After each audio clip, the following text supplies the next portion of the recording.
Everyone welcome to digital GK classes. तो देखिए, कल जो है मैंने आप सभी को हिंदी की जो पेडागॉजी है उसको सॉल्व करने की आसान ट्रिक बताई है, आपको वही फॉलो करना है। अगर आपने वो वीडियो नहीं देखा है तो प्लीज़ देखिए। सीडीपी हो गया, ईवीएस हो गया, इनके भी प्रीवियस ईयर क्वेश्चंस जो है उसकी सीरीज़ जो है स्टार्ट है। एंड मैंने उस पर डेट भी मैंशन किया हुआ है, तो आपको काफ़ी हेल्प मिलेगी। आप सब बस एक ही काम करना है, जब तक आपका एग्ज़ाम नहीं होता है तब तक जो है आपको मेरे साथ जुड़े रहना है। चैनल को सब्सक्राइब जरूर कर लीजिए, इसमें आपका फ़ायदा होगा। टेलीग्राम पर जुड़ जाइए, लिंक सबका मैंने दिया हुआ है। इंस्टाग्राम पे भी आप मेरे से डायरेक्ट कोई भी क्वेश्चंस पूछ सकते हैं। तो ये सारी चीज़ें जो है मैं आप सभी के लिए कर रही हूँ, क्योंकि इससे जो है मुझे खुद फ़ायदा हुआ था। मैंने ही ऐसे जब तैयारी की थी तो मैंने भी ऐसे ही सारी चीज़ें फॉलो की थी। तो आज जो है 15 नंबर की जो पेडागॉजी आती वो आपका एकदम कंफर्म है। अगर आपने कल वो वीडियो नहीं देखा है तो ज़रूर देखिए।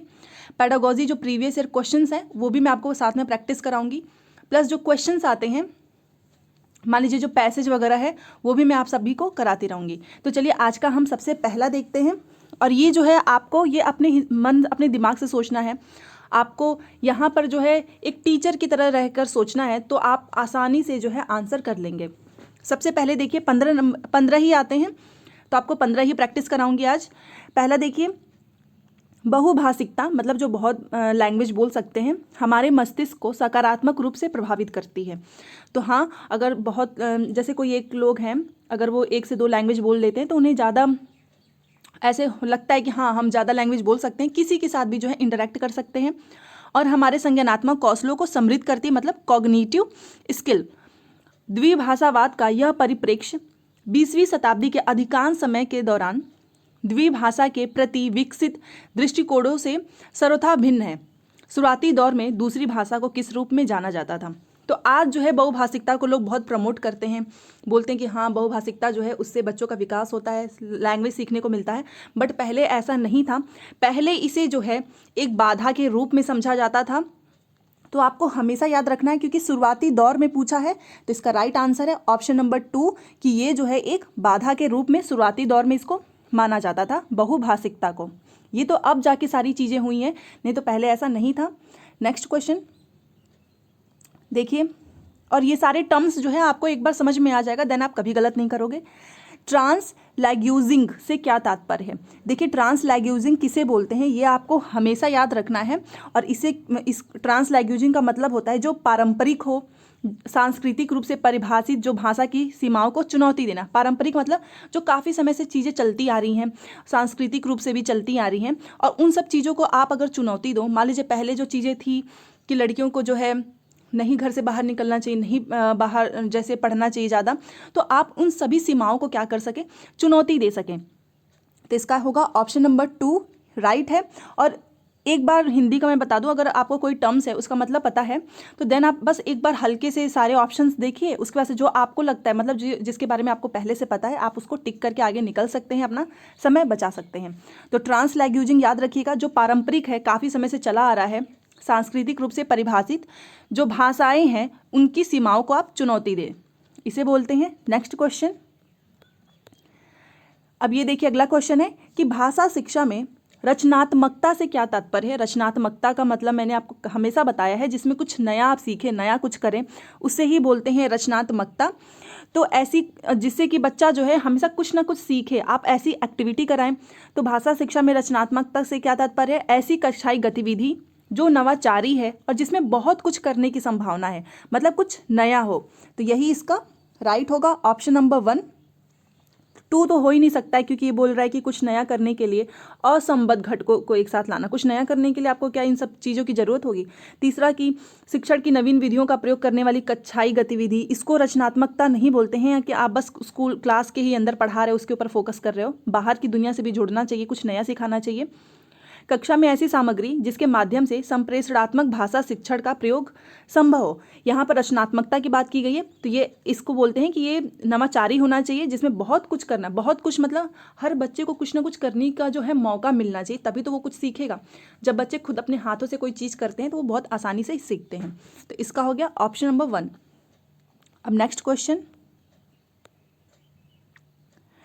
क्वेश्चन है कि मेरी कक्षा में सदफ नामक विद्यार्थी है, एक स्टूडेंट है सदफ नामक, उसने कहीं से अच्छा और हुम मतलब वो अपनी लैंग्वेज में ऐसा बोलते हैं, अच्छा ऐसे जैसे शब्द सुने और उनके बारे में जानना चाहती है।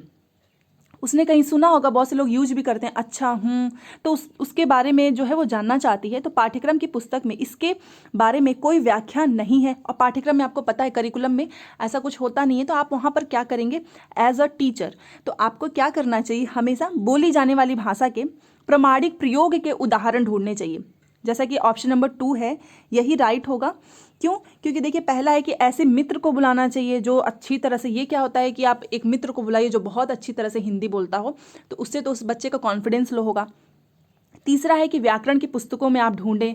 एंड 4 शब्दकोश देखना चाहिए। नहीं, जब भी कभी ऐसा हो कि अच्छा तो आपको हमेशा जो है बच्चों को प्रमाणिक प्रयोग के साथ उन्हें उदाहरण ऐसे ढूंढ के देने चाहिए कि देखो ऐसे इस लैंग्वेज में ऐसे होता है, यहाँ पर ये भाषा ऐसे प्रयोग की गई है। तो उदाहरण से बच्चे ज़्यादा अच्छे सीखते हैं। Option number 2। और एक चीज़ आप सभी के लिए कि मैं ऐसा आप सभी का जब तक एग्जाम नहीं हो जाता है हमेशा प्रीवियस ईयर कराती रहूँगी, क्योंकि उससे जो है क्वेश्चंस ज़्यादा रिपीट होते हैं। तो आप सब अच्छे से पढ़ते रहिए। सेशन पसंद आता है तो प्लीज़ लाइक करें, अपने दोस्तों के साथ शेयर कीजिए, एंड चैनल को सब्सक्राइब जरूर कीजिएगा, क्योंकि इससे आपको हमेशा हेल्प मिलती रहेगी। नेक्स्ट क्वेश्चन देखिए, निम्नलिखित में से कौन सा व्याकरण के पाठ का चरण नहीं है, मतलब गलत वाला आपको बताना है, और जो इसमें गलत होगा वही सही होगा। पहला कि विद्यार्थी उस पठन सामग्री को पढ़ते या सुनते हैं जिसमें लक्ष्य शब्द या उसकी आकृति हो। सही बात है, आप छोटे बच्चों की बुक्स वगैरह देखिए, उसमें अगर ज़्यादा इमेजेस होते हैं, पिक्चर होते हैं, तो बच्चा अच्छे से सीखता है।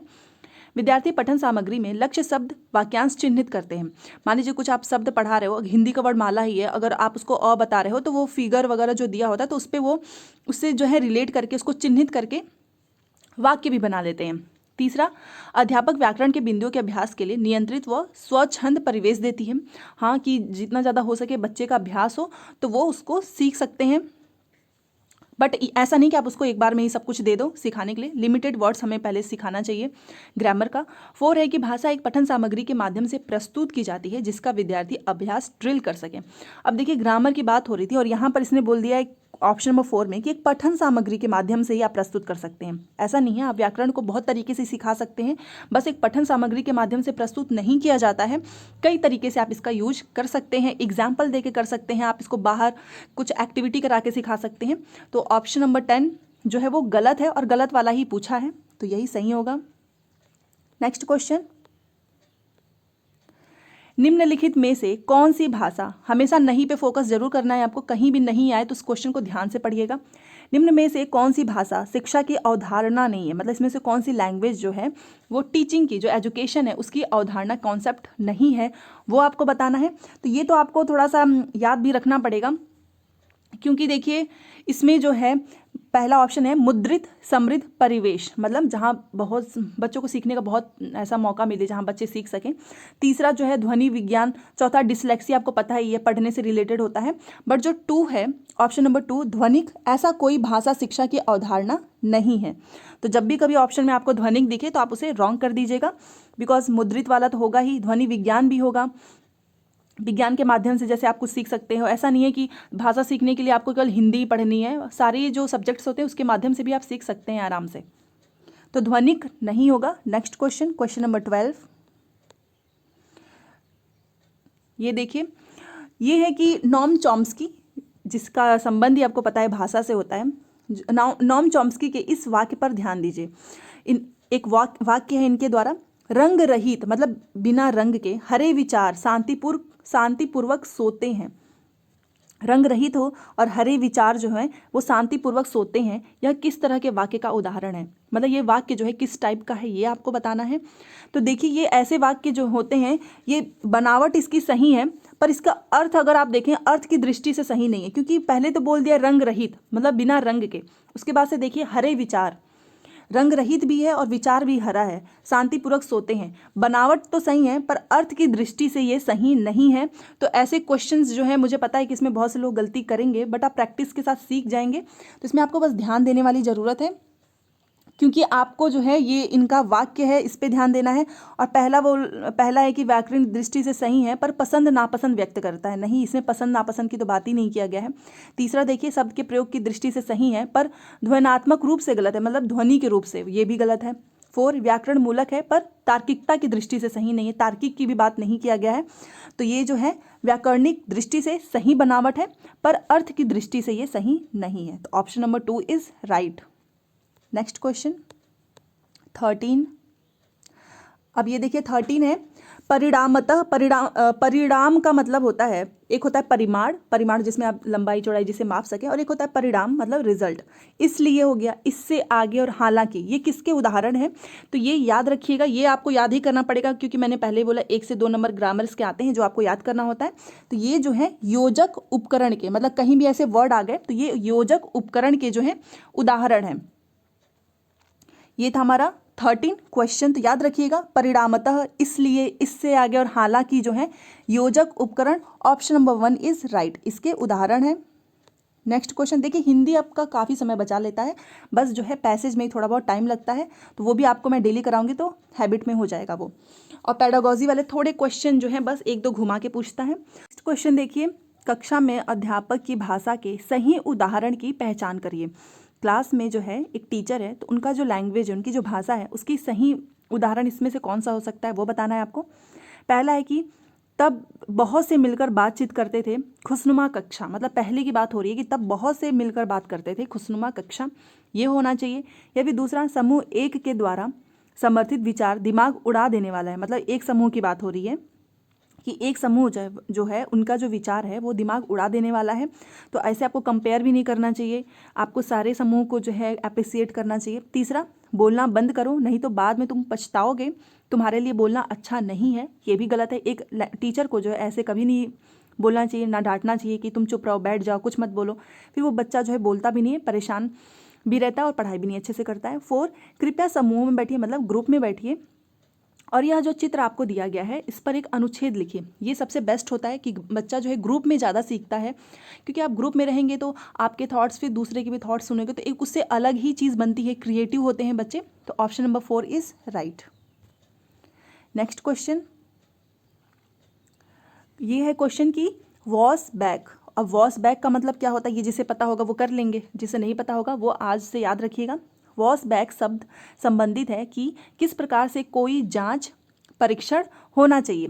तो वॉस बैक का मतलब यही होता है कि आप जैसे कि टीचर हैं, आप क्लास में पढ़ा रहे हो, तो आपकी जांच परीक्षण जो है ऐसी होनी चाहिए जिससे कि कक्षा की जो शिक्षण सामग्री है उसको प्रभावित करे, मतलब प्रभावित होगा तभी तो आप बच्चों को कुछ अच्छा सिखाएंगे, ये नहीं कि एक ही घिसी पीटी चीज़ें आप उनको पढ़ा रहे हो। दूसरा है कि शिक्षार्थियों की परीक्षाओं की तैयारी को प्रभावित करता है, परीक्षा को टारगेट लेके कभी नहीं पढ़ाना चाहिए।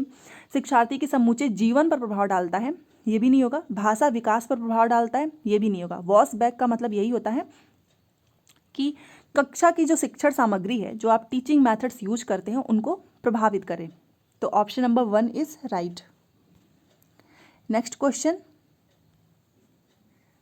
अब ये क्वेश्चन देखिए, विविध संदर्भों में स्वाभाविक विमर्श में शामिल किया हुआ संग्रह क्या है। मतलब अलग अलग जो कॉन्टेक्स्ट होते हैं, कॉन्टेक्स्ट का मतलब संदर्भ होता है, उसमें जो स्वाभाविक विमर्श होते हैं, जो नेचुरल, जो विमर्श का मतलब विचार, एक दूसरे को जो एडवाइस करना, उन सभी को अगर शामिल किया हुआ संग्रह क्या होता है।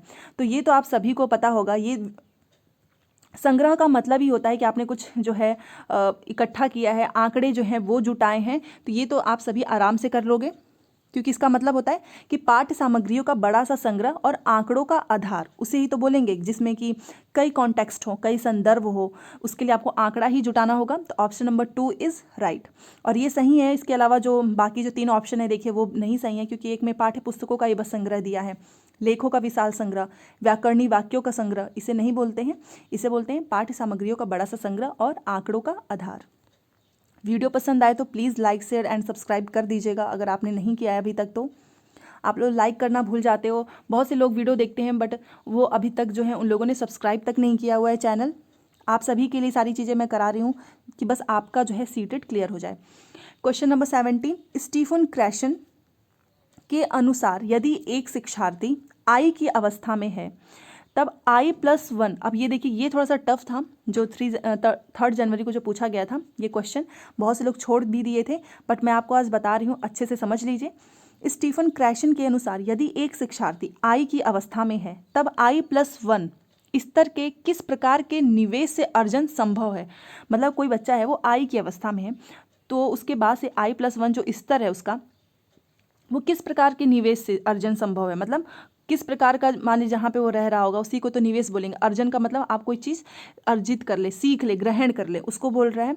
तो इसका होगा, इसको क्या बोलते हैं, ऑप्शन नंबर 2 अबोधगम्य निवेश। एक होता है बोधगम्य निवेश, एक होता है अबोधगम्य निवेश और एक होता है पर्याप्त निवेश। बट स्टीफन क्रैशन के अनुसार जो है ये क्या है, ये है अबोधगम्य। बोधगम्य का मतलब जिसमें आप समझ सके कुछ, और अबोधगम्य जो आपके लिए एकदम नया हो, जो आप अभी पहली बार सीखने जा रहे हैं कोई चीज़, तो वो आपको पहले से मान लीजिए कुछ आप सीख रहे हो तो आप सीखने के बाद आप उसके बारे में सारी जानकारी इकट्ठा कर सकते हैं। बट अगर आप पहली बार सीखोगे तो वो आप नहीं बोल सकते हो कि आपको जो है इसके बारे में पूर्ण सारी नॉलेज है। तो 17 का कौन सा होगा, ऑप्शन नंबर 2। जब भी ऐसा क्वेश्चन आए तो आप हमेशा अबोधगम्य निवेश पे ही टिक कीजिएगा। नेक्स्ट क्वेश्चन, कोई डाउट होगा तो आप मेरे से कमेंट में मैसेज कर दीजिएगा, मैं उसका रिप्लाई दे दूंगी। अब ये देखिए क्वेश्चन नंबर 18, भाषा अर्जन के बारे में क्या सही है। भाषा अर्जन मतलब कोई भाषा आप अर्जित करते हो, सीखते हो, उसके बारे में सही चीज़ पूछ रहा है कि सचेत और सुविचारित है, मतलब जिसके बारे में आप विचार कर सकें। दूसरा है कि ये स्वाभाविक और सुविचारित है, या फिर स्वाभाविक व और अवचेतन में है। यस, ये होगा क्योंकि जो भाषा है। और चौथा है भाषा प्रक्रिया है, ये नहीं। भाषा अगर आप अर्जित करते हो तो वो स्वाभाविक है, हर बच्चा जो है भाषा जो है अर्जित कर सकता है। ऐसा नहीं है कि कोई एक बच्चा कर सकता है दूसरा, ये नेचुरल प्रोसेस होता है। और ये अवचेतन में है। अवचेतन का मतलब जो होता है वो सबकॉन्शियस माइंड, अगर आप समझ सकें उसे बोलते हैं अवचेतन। इंग्लिश में मैंने आपको बताया है। तो आप कोई भी भाषा आप सीखते हो तो आपके जो सबकॉन्शियस माइंड में है वहाँ पे रहता है, उसे ही बोलते हैं अवचेतन। सुविचारित नहीं है कि आपने कोई भाषा अर्जित किया है जिस पे आप विचार बस कर सकें, ऐसा नहीं है। तो option number 3। Next question, question number 19, Bharat में अंग्रेजी की भाषा के संदर्भ में क्या सही है, ये आपको बताना है। अंग्रेजी की भाषा के बारे में बोल रहे हैं कि यह भारत के संविधान की 8वीं अनुसूची की भाषाओं में से एक है। नहीं, अगर आपने कॉन्स्टिट्यूशन पढ़ा होगा तो आपको पता होगा कि 8वीं अनुसूची में जो है पहले 14 भाषाएं थी, बट अभी जो है 22 हैं, बट उसमें अंग्रेजी नहीं है। दूसरा, यह भारत संघ की सह कार्यालयी भाषा है। यस, आपको हमेशा पता होना चाहिए कि जो इंग्लिश है, ये इंग्लिश वाला जो लैंग्वेज होता है उसमें भी पूछता है, ये केवल जो है ऑफिस में यूज़ होता है, मतलब सह कार्यालयी भाषा है, सह कार्यालय ये और लेकिन तीसरा देखिए, यह भारत संघ की कार्यालयी भाषा है। नहीं, ऐसा नहीं है कि हमारे यहाँ पे बस इंग्लिश ही जो है वही यूज होता है कार्यालय में, ऑफिस वगैरह में। सह कार्यालयी का मतलब कि उसकी भी थोड़ी बहुत ज़रूरत वहाँ पे होती है, काम उससे करते हैं। 4, यह संविधान द्वारा मान्यता प्राप्त भाषाओं में से एक है। नहीं, इसको कोई मान्यता प्राप्त नहीं है, ना ही ये 8वीं अनुसूची में है और ना ही ये केवल जो है कार्यालयी भाषा है। ये क्या है, यह भारत संघ की सह कार्यालयी भाषा है। तो ऑप्शन नंबर 2 इज़ राइट। ऐसे क्वेश्चन तो आप अपने आप से भी कर लेंगे अगर आपने थोड़ा बहुत भी पॉलिटी वगैरह पढ़ा हो, और ना भी पढ़ा है तो भी कर सकते हैं। ये है आज का हमारा लास्ट क्वेश्चन। और डेली में आप सभी को जो है CDP हो गया, EVS हो गया एंड हिंदी, ये 3 जिसका स्ट्रांग हो गया वो सीटेट आराम से क्लियर कर सकता है। ये कराने की कोशिश करूँगी। CDP तो डेली मतलब हर 2 दिन पे हो ही जाता है, EVS भी हो जाता है, तो हिंदी भी मैंने सोचा है कि 2 दिन इसको भी रखते हैं, तो आपका काफ़ी बेनिफिट होगा। हाँ, 20 क्वेश्चन है। माध्यमिक स्तर मतलब अपर लेवल की बात हो रही है, जूनियर की नहीं। पर भाषा अधिगम में बोधगम्य निवेश क्या है। अब बोधगम्य का मतलब आप समझ ही सकते हैं, जहाँ पर आप ऐसा निवेश जहाँ पर कुछ आप सोच समझ सको, सीख सको। तो ये पूछ रहा है, पहला है शिक्षार्थी के स्तर से, लेकिन आप याद रखिएगा क्वेश्चन ध्यान से पढ़िएगा, माध्यमिक स्तर पूछ रहा है, प्राथमिक नहीं। तो शिक्षार्थी के स्तर से थोड़ा सा ऊंचे स्तर की प्रामाणिक पाठ्य सामग्री, या फिर दूसरा विजय तेंदुलकर के किसी नाटक का सार संक्षेप, इससे क्या सीखेगा। यहाँ पे तो कोई बोधगम्य निवेश नहीं है। तीसरा, शिक्षार्थी के स्तर से थोड़ा सा नीचे तो जाना नहीं है, आपको ऊपर ही जाना होगा क्योंकि माध्यमिक स्तर की बात हो रहा है, प्राथमिक की नहीं बात हो रही है। शिक्षार्थी के व्याकरणिक ज्ञान की अपनी समझ के आधार पर अध्यापका द्वारा विकसित कहानी, ये भी नहीं होगा कि शिक्षार्थी का जो व्याकरणिक ज्ञान है कि अपनी समझ के आधार पर, मतलब आप अपनी समझ के आधार पर एक कहानी बना के सिखाओ। इसका जो है ऑप्शन नंबर 1 इज़ राइट, क्योंकि देखिए ऑप्शन क्वेश्चन में ही बोला है कि माध्यमिक स्तर पर पूछ रहा है, भाषा अधिगम में बोधगम्य निवेश क्या है। प्राथमिक स्कूल के जो बच्चे होते हैं, अगर आप उनको थोड़ा सा ऊंचे लेवल का कुछ सिखाने की कोशिश करेंगे, इसका मतलब वो माध्यमिक स्तर का है। तो ऑप्शन नंबर 1 में भी वही चीज़ लिखा है कि शिक्षार्थी के स्तर से उसका जो लेवल है, आप उसको थोड़ा सा बस ऊंचे स्तर की जो प्रमाणित जो पाठ्य सामग्री है उसमें से कोई चीज़ पढ़ा रहे हो, सिखा रहे हो, तो इसे ही बोलते हैं। तो ये थे आज के 15 क्वेश्चंस। आई होप आपको सारी चीज़ें अच्छे से समझ में आई होंगी। कोई भी डाउट हो, कुछ भी हो, आप मेरे से टेलीग्राम पे भी मैं पूछ सकते हो, इंस्टाग्राम पे पूछ सकते हो। एंड चैनल से जुड़े रहिए, चैनल को सब्सक्राइब जरूर कीजिए। आप लोग सब्सक्राइब भी नहीं करते हो, ना लाइक करते हो, और मुझे पता है आप लोगों शेयर भी नहीं करते हो मेरी वीडियो। प्लीज़ शेयर कीजिए, इसमें आपका भी फ़ायदा होगा, प्लस जो दूसरे आपके दोस्त होंगे उनका भी फ़ायदा होगा। तो फिर दूसरे क्लास में मिलेंगे। सीडीपी के भी क्वेश्चंस कराती रहूँगी, ईवीएस के भी कराती रहूँगी। यहाँ से आपके सारे जो हैं पेपर अच्छे से तैयार हो जाएंगे और आप सब अच्छे नंबर से पास हो जाओगे। बस एक चीज़ काम जो है ईमानदारी के साथ कीजिएगा कि पढ़ाई हर दिन कीजिए, हर दिन जो है इस वीडियो को देखिए, फिर रात में एक बार सोते टाइम भी देखिए, तो ये सारी चीज़ें आपको अच्छे से समझ में आ जाएंगी। वीडियो पसंद है तो please like and share and subscribe. Thanks for watching.